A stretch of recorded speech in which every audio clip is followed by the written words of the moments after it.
নমস্কার বন্ধুরা, আমি আবার চলে এলাম আর একটা নতুন ভিডিও নিয়ে। আর এই ভিডিওটা বেশ কিছুদিন আগেকার ভিডিও। আমি যখন মায়াপুর আর নবদ্বীপে গিয়েছিলাম, আর নবদ্বীপে যে গেস্ট হাউসে ছিলাম, সেই গেস্ট হাউসের সামনে এত সুন্দর একটা পুকুর ছিল। আর পুকুরটাকে খুব ভালো করে সাজানো ছিল, মানে বাঁধানো ছিল। আর এই দিকে আমার হাজব্যান্ড দাঁড়িয়ে আছে, আর এত রোদ ছিল। আর এই যে ওই দিকে আমার মেয়ে দাঁড়িয়ে আছে গাছের ছায়ায়। চলুন আপনাদের একটা জিনিস দেখাবো, চলুন।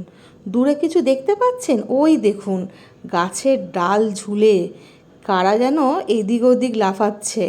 হ্যাঁ, ঠিক ধরেছেন, হনুমান।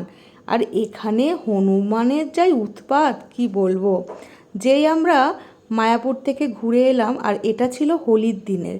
আর দেখুন, এসেই দেখি গাছের মধ্যে দুটো গাছে এদিক আর ওইদিক করছে। ভয়ও পাচ্ছি, কেন আমার একটু ভয় আছে, আগেই বলেছি। যদি আমার মোবাইলটা নিয়ে চলে যায় তাহলে কি করব। আর এই দিকে দেখুন, একটা শ্রী চৈতন্যদেবের খুব সুন্দর একটা মূর্তি আছে। আর পেছনে আছে আমাদের গেস্ট হাউসটা। আর কারা কারা এই গেস্ট হাউসটাকে চেনেন আমাকে অবশ্যই জানাবেন। চলুন, ভিডিওটা বেশিক্ষণ করতে পারলাম না, একটু ছোট করেই করলাম। তাই আগে থেকে যেহেতু ভিডিওটা করেছিলাম আর আপনাদের সাথে শেয়ার ওই যে দেখুন ওপরের যে ঘরটা, ওই ঘরটাতে আমরা থাকতাম। আমার এই ভিডিওটা কেমন হয়েছে জানাবেন।